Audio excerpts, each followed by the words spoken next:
नमस्ते दोस्तों।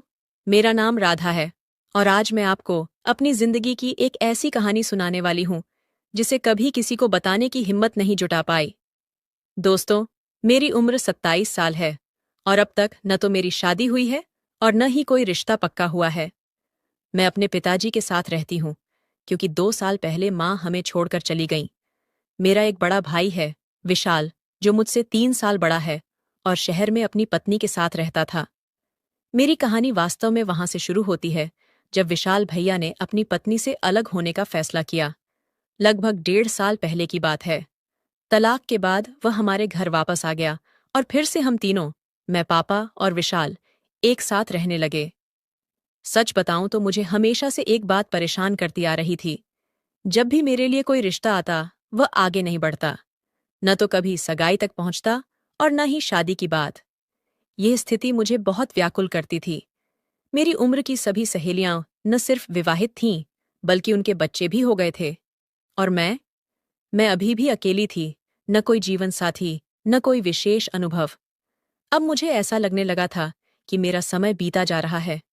इस विचार से मैं अक्सर अपने कमरे में अकेले बैठकर आंसू बहाती। मैं खुद से पूछती, ऐसा क्यों? क्या मुझ में कोई कमी है? मैं तो सुंदर हूं, अपना ध्यान रखती हूं, समाज में घुलती मिलती हूं।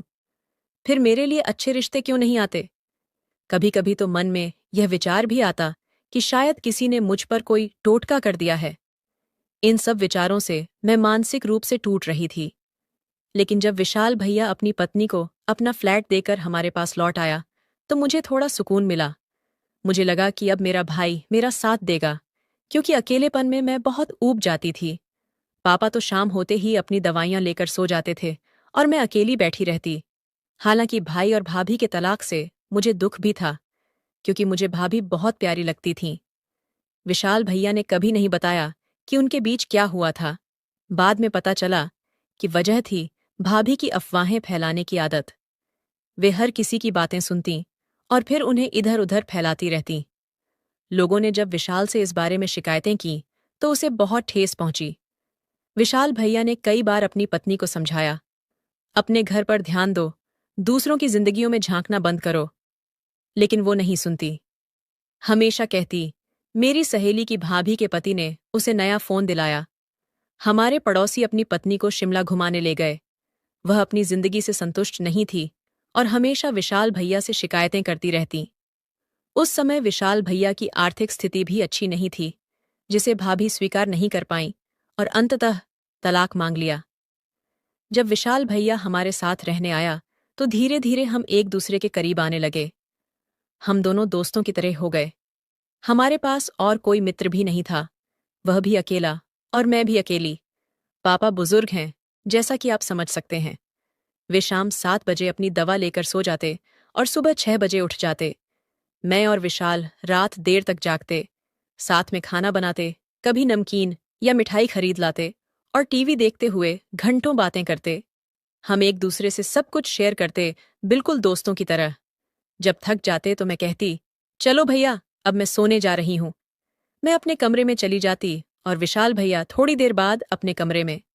कभी कभी वह कहता, राधा चलो, कहीं घूमने चलते हैं।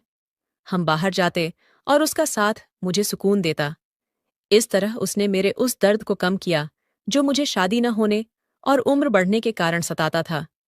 लेकिन कुछ दिनों बाद मैंने महसूस किया कि विशाल भैया खुद बहुत परेशान है। उसकी मानसिक दशा ठीक नहीं लग रही थी। कई बार मैंने उसे अपने कमरे में अकेले उदास बैठे देखा। मैं उसके पास जाकर पूछती, भैया क्या हुआ? इतने परेशान क्यों हो? अगर आप भाभी से इतना प्यार करते हैं तो अलग क्यों हुए? विशाल भैया सिर्फ इतना कहता, राधा, मैं उसकी वजह से दुखी नहीं हूं, बस कुछ और सोच रहा हूं। मेरी चिंता मत करो। धीरे धीरे विशाल की हालत और बिगड़ने लगी। अब वह ठीक से खाना भी नहीं खाता। यह देखकर मैं बहुत चिंतित हो गई। पहले वह मुझसे बाहर चलने को कहता था, मेरे साथ खूब बातें करता था, लेकिन अब वह हमेशा अपने कमरे में ही बंद रहने लगा था। मुझे समझ नहीं आ रहा था कि आखिर उसे हो क्या गया है। वह अब दिन भर काम पर जाता और घर लौटते समय बिना मेरी ओर देखे खाना खाता और अपने कमरे में बंद हो जाता। वो मुस्कुराहट, वो बातें, वो मेरे साथ बिताए गए पल, सब गायब हो चुके थे। उसका यह बदलाव मुझे अंदर ही अंदर तोड़ रहा था। मेरा मन भी उदास रहने लगा था, लेकिन एक दिन मैंने ठान ली, नहीं, मुझे विशाल भैया को इस अंधेरे से बाहर निकालना ही होगा। एक शाम जब वह काम से लौटा, मैंने सोचा उससे दिल खोलकर बात करूंगी। उसके कमरे तक पहुंची तो दरवाजा थोड़ा सा खुला था। अंदर झांकने पर जो दृश्य मेरी आंखों के सामने था, उसने मेरी सांसें थाम दी। विशाल भैया अपने लैपटॉप पर अश्लील फिल्म देख रहा था। स्पीकर की आवाज इतनी थी कि मुझे सब कुछ साफ सुनाई दे रहा था। मैं जैसे पत्थर बन गई थी, न पांव हिला सकती थी, न नजरें हटा पाती थीं। उसकी आंखें स्क्रीन पर जमी थीं और उसके हाथ, मैं समझ गई थी कि वह क्या कर रहा है। किसी तरह खुद को वहां से खींचकर अपने कमरे में लौट आई। अपने बिस्तर पर बैठी तो दिमाग में वही दृश्य बार बार घूम रहा था। विशाल भैया का बिस्तर दरवाजे के सामने ही था, इसलिए मैंने सब कुछ स्पष्ट देख लिया था। उसकी हर हरकत, हर भाव। ये मेरे लिए बिल्कुल नया अनुभव था। मन में एक अजीब सी हलचल होने लगी थी। उस रात मैं सो नहीं पाई। अलग अलग विचारों ने मुझे घेर लिया था। अगली सुबह जब उठी तो विशाल भैया काम पर जा चुका था। अनजाने में ही मेरे कदम उसके कमरे की ओर बढ़े। वहां उसके बिस्तर पर कुछ निशान थे जो रात की घटना की गवाही दे रहे थे। मैं समझ गई कि वह क्या कर रहा था। मेरे भीतर एक अजीब सा संघर्ष चल रहा था। क्या यह परेशानी है, हैरानी, या कुछ और? मैं बेचैन हो उठी और जल्दी से उसके कमरे से निकल आई। पापा के लिए नाश्ता बनाते हुए भी मेरा ध्यान बार बार कल रात के दृश्य की ओर जा रहा था। मैं अब कोई छोटी बच्ची नहीं थी, सब समझती थी। सच कहूं तो मेरे भीतर भी वही भावनाएं जागृत हुईं जो शायद विशाल भैया महसूस कर रहा था। मैं भी तो 27 साल की थी। मन में ख्याल आया कि काश मैं भी शादीशुदा होती, मेरा भी कोई जीवन साथी होता। और फिर अचानक मेरे दिमाग में विशाल भैया की तस्वीर आ गई। मैं चौंक गई। ये मैं क्या सोच रही थी? अपने ही भाई के बारे में? लेकिन कल रात जो देखा था वह मेरे मन से जा ही नहीं रहा था। उसकी आंखें, हरकतें और उसका, मैं अपने विचारों से ही शर्मिंदा हो गई। शाम को जब विशाल भैया लौटा, मैंने हिम्मत जुटाकर कहा, भैया बात करनी है आपसे। वो बोले, अभी नहीं राधा, मैं थका हुआ हूं, अपने कमरे में जा रहा हूं, उसने बिना मेरी ओर देखे कहा। मैंने कहा, प्लीज भैया, सिर्फ थोड़ी देर। आप अब मुझसे पहले जैसे बात भी नहीं करते, मैंने विनती की। उसने आह भरी, ठीक है, मैं थोड़ा आराम कर लूं, फिर बात करेंगे। मैंने सिर हिलाया, लेकिन कुछ देर बाद फिर से उसके कमरे के पास से गुजरी तो वही आवाजें सुनाई दीं। वह फिर से वहीं कर रहा था। मैंने इंतजार किया। जब वह बाहर आया, मैंने सीधे उससे पूछा, भैया, आप कब तक ऐसे रहेंगे? मैं आपकी हालत देखकर बहुत परेशान हूं। उसने गहरी सांस ली। राधा, मुझे लगता है मुझे फिर शादी करनी चाहिए। मैं मैं तंग आ चुका हूं अकेलेपन से। मैं समझती हूं भैया, मैं भी तो यही चाहती हूं अपने लिए, मैंने धीरे से कहा। फिर भैया, तुम अभी छोटी हो, उसने टालने की कोशिश की। मैं बोली, नहीं भैया, मैं छोटी नहीं हूं, 27 साल की हो गई हूं। फिर मैंने हिम्मत जुटाई और बोली, भैया, कल रात मैंने आपको देखा था, वो फिल्में देखते हुए। भैया के ऊपर जैसे बिजली गिरी हो, उसका चेहरा लाल हो गया। क्या बकवास है ये? तुम मेरे कमरे में झांकती हो? कैसी बहन हो तुम? उसकी आवाज लगभग चिल्लाहट थी। उसके शब्दों ने मुझे छलनी कर दिया। मैं फूट फूट कर रोने लगी और भागकर अपने कमरे में चली गई। दरवाजा बंद करके मैंने अपने आंसुओं को आजाद छोड़ दिया। मैं क्या करूं? क्यों इतना अकेलापन? क्यों इतनी उलझने? 10 मिनट बाद दरवाजे पर हल्की सी दस्तक हुई। वह विशाल भैया था। उसने धीरे से मेरे कंधे पर हाथ रखा और बोला, राधा, प्लीज मत रो। भैया, मुझे आपकी बहुत चिंता होती है, मैंने अपने आंसू पोंछते हुए कहा। मैं आपको ऐसे दुखी नहीं देख सकती। मुझे अपना भाई वापस चाहिए, वो जो हंसता था, मुझसे बातें करता था।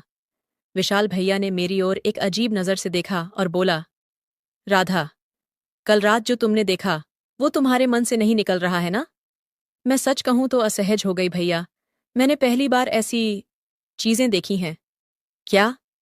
क्या शादीशुदा लोगों के बीच ऐसा ही होता है?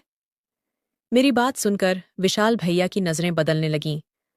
उसने मुझे पैरों से लेकर सिर तक देखा, ऐसे जैसे अब तक कभी नहीं देखा था। मैं उन नजरों के सामने खुद को कमजोर महसूस करने लगी। राधा, क्या तुम मुझसे करीब आना चाहती हो? उसने धीमे स्वर में पूछा। उसकी बात सुनकर मैं स्तब्ध रह गई। बोल ना पाई।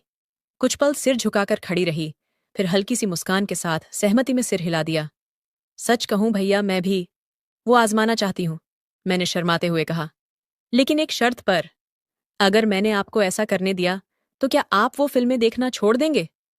अगर इससे आपको राहत मिलेगी तो मैं तैयार हूं। फिर विशाल भैया ने मुझे अपनी बाहों में भर लिया। उसके स्पर्श में कुछ ऐसा था जो अब पहले जैसा नहीं लग रहा था। जब हम अनुचित मार्ग पर चल पड़े, घटनाएं तेजी से बदलने लगीं। कुछ दिनों तक हम दोनों अपनी गलतियों के दलदल में ढंसते गए। जो रिश्ता पवित्र होना चाहिए था वह कलुषित हो गया था। हम सावधानी बरतते, लेकिन पतन का अंत निश्चित था। एक रात जब हम मेरे कमरे में थे, अचानक पापा को कुछ आहट सुनाई दी। वे उठे और मेरे कमरे की तरफ आ गए। पापा बोले, राधा क्या कर रही हो? इतनी रात को कौन है तेरे साथ? पापा की आवाज सुनकर हम दोनों सहम गए। विशाल भैया ने जल्दबाजी में अपने कपड़े ठीक किए और जब दरवाजा खुला, पापा ने हमारी हालत देखकर सब समझ लिया। यह क्या हो रहा है तुम दोनों के बीच? पापा गुस्से से कांप रहे थे। ये हमारा घर है, हमारा परिवार है। तुमने हमारी इज्जत मिट्टी में मिला दी। मैं शर्म से फूट फूट कर रोने लगी। पापा के मुख पर निराशा का भार देखकर मेरा दिल टूट रहा था। पापा बोले, राधा, मैंने तुम्हें इतने अच्छे संस्कार दिए, लेकिन यह सब क्या है? पापा की आवाज में दर्द था। और विशाल, तुझे अपनी बहन की इज्जत की भी परवाह नहीं? पापा के शब्दों ने हमें वास्तविकता का एहसास करा दिया। विशाल ने सिर झुकाकर कहा, पापा मुझे माफ कर दीजिए। मैं बहुत परेशान था और गलत रास्ते पर चल पड़ा। मैंने भी बिलखते हुए कहा, पापा, मैंने भी बहुत बड़ी गलती कर दी। मुझे माफ कर दीजिए। पापा ने गहरी सांस ली। उनकी आंखों में अश्रु थे, लेकिन वे मजबूत बने रहे। अब ये सब बंद करो। मैं नहीं चाहता कि हमारे परिवार की बदनामी हो। इतना कहकर पापा चले गए, पीछे छोड़ गए अपने टूटे हुए सपनों का मलबा। अगली सुबह पापा ने विशाल को घर छोड़ने का आदेश दिया। विशाल, अब तुझे अपनी जिंदगी अलग बनानी होगी। और राधा, मैं तुम्हारी शादी जल्द से जल्द करवाऊंगा। विशाल ने अपनी गलती स्वीकारी और दूसरे शहर में नौकरी ढूंढने चला गया। मैंने भी अपने भीतर के बुरे विचारों से छुटकारा पाने का संकल्प लिया। कुछ महीनों बाद पापा ने मेरे लिए एक अच्छा रिश्ता ढूंढ लिया। राहुल एक छोटी सी कंपनी में काम करता था। नेक दिल और समझदार इंसान थे। हमारी शादी हो गई और मैंने उनके साथ नई शुरुआत की। राहुल ने मुझे हमेशा सम्मान दिया, प्यार किया, और मैंने भी अपने अतीत को पीछे छोड़कर आगे बढ़ना सीखा। विशाल ने भी एक अच्छी पढ़ी लिखी लड़की से विवाह कर नया परिवार बसाया। आज मैं राहुल के साथ सुखी हूँ। मेरे एक प्यारे बच्चे हैं और मैं अपनी गलतियों से बहुत कुछ सीख चुकी हूँ। अब मैं समझती हूँ कि परिवार की मर्यादा और सही मार्ग पर चलने से बढ़कर जीवन में कुछ नहीं है। कभी कभी हम भटक जाते हैं, गलत निर्णय लेते हैं, लेकिन सुधरने का मार्ग हमेशा खुला रहता है। मेरी कहानी एक गलती की नहीं, बल्कि उस गलती को पहचानने और सुधारने की है। मिलन भी जीवन है और विरह भी जीवन है। गलतियां भी जीवन है और उनसे सीखना भी। दोस्तों, यह थी आज की कहानी। आशा करती हूँ आपको इससे कुछ सीख मिली होगी। दोस्तों, जीवन में कभी कभी हम ऐसे मोड़ पर पहुंच जाते हैं जहां गलत फैसले आसान लगते हैं, लेकिन हमें हमेशा याद रखना चाहिए कि हमारे निर्णय सिर्फ हमें ही नहीं, हमारे परिवार को भी प्रभावित करते हैं। मैंने अपनी जिंदगी से यह सीखा है कि कभी कभी हम अपनी कमजोरियों और अकेलेपन में ऐसे फैसले कर लेते हैं जो हमारे और हमारे परिवार के लिए सही नहीं होते। लेकिन हमें हमेशा अपनी गलतियों से सीखना चाहिए और आगे बढ़ना चाहिए। तो दोस्तों, आपको यह कहानी कैसी लगी? कृपया अपने विचार साझा करें। अगर आपको यह कहानी पसंद आई तो इसे लाइक और शेयर करें। ऐसी ही और कहानियों के लिए हमारे चैनल को सब्सक्राइब करें और बेल आइकन दबाना न भूलें। धन्यवाद।